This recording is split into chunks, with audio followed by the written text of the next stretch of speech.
Yeah, I fucking suck at this game. I think Celeste is a pretty accurate representation of what it's like to be Canadian and also for getting your antidepressants.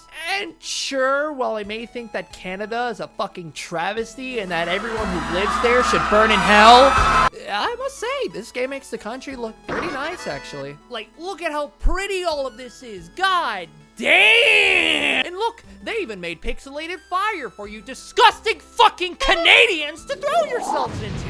And just be sure to save some room for the people down in Quebec. Oh, hi, guys. Please don't kill me. Now, slight disclaimer here. I only beat up to Chapter 7 and all of its B-sides. And the reason for that is simple, really. I just wanted to take a break from the game and play some other stuff I've been meaning to get into. Oh, fuck! Never mind. Anyways, hi. Sorry it's been a while. I was just too busy dealing with...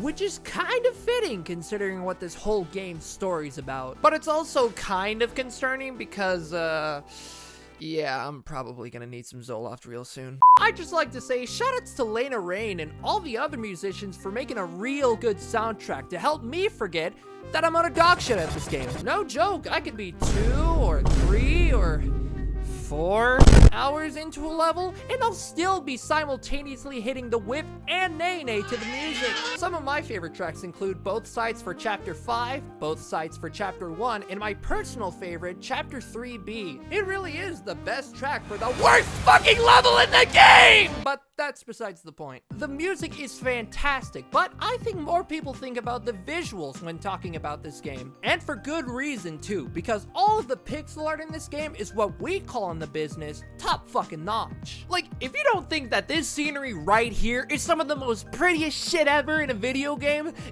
get out of my face. I don't want to see you. I don't want to acknowledge you. Anyways, the story, it's pretty neat. The best part about the story, besides the beginning of Chapter 6, is that it doesn't waste my time. You're just an anxious little fuck who decides to climb Mount Everest just to spite yourself. What we all do in our spare time. Except it isn't Mount Everest, because then it wouldn't be in fucking Canada! Yeah, gross! Yuck!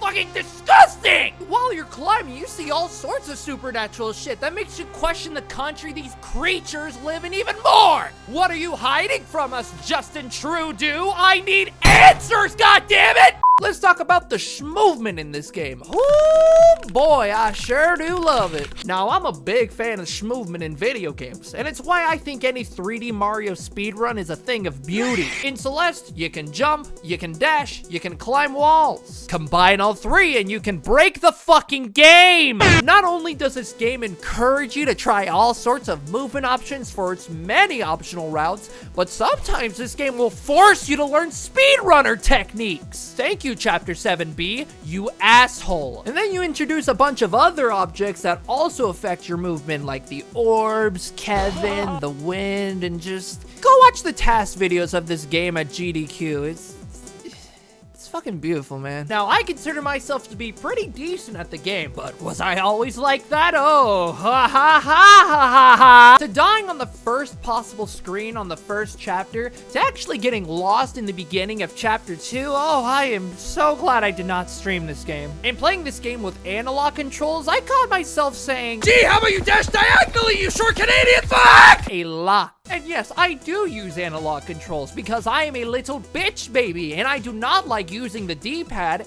ever. But even then, I never really saw myself get mad at the game except for these monstrosities. It wasn't until Chapter 7 when I actually felt how much better I was getting at the game. Which makes sense considering how that entire chapter is just a remix of previous areas. And oh my god, I just fucking realized how much sense that makes. Oh my...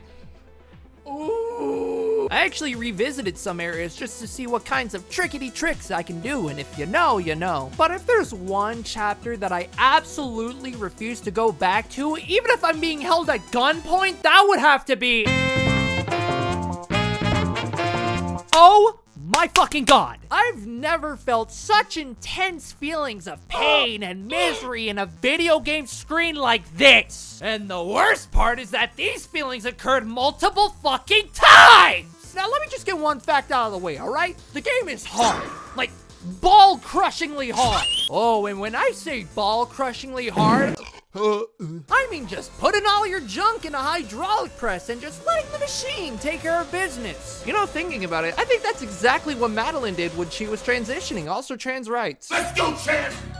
Let's go, champ! Regardless, the game's hard. But man, did Chapter 3B take that to a whole new level. I swear, these little dust bunny fucks have a hitbox the size of Texas the way I hit a single pixel of it. And then I see all these speedrunners dashing through a wall of them and I just want to cry, dude. And then we get to this screen and it took me a good 12 minutes trying to figure out how to wall jump the exact way these things force you to. How was I supposed to know to let go of the wall climb button and then wall jump just to give me the exact distance I need to clear over these things? What thine fuck? So you can believe when I cleared this screen, I was in a state of pure catharsis. Let's go!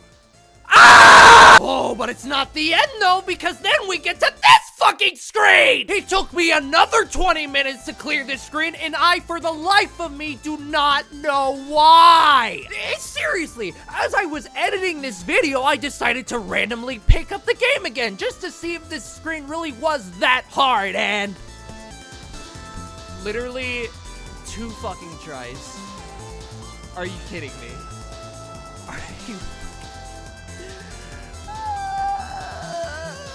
These 2 screens alone took up a third of my time with this chapter. And what other place would I get to experience the misery I went through than fucking Canada? In short, Celeste, fuck yeah. Oh, and if you didn't notice, there wasn't a lot of chapter 6 in this video. The reason for that is that I did record footage. It's just that when I went to go and see it,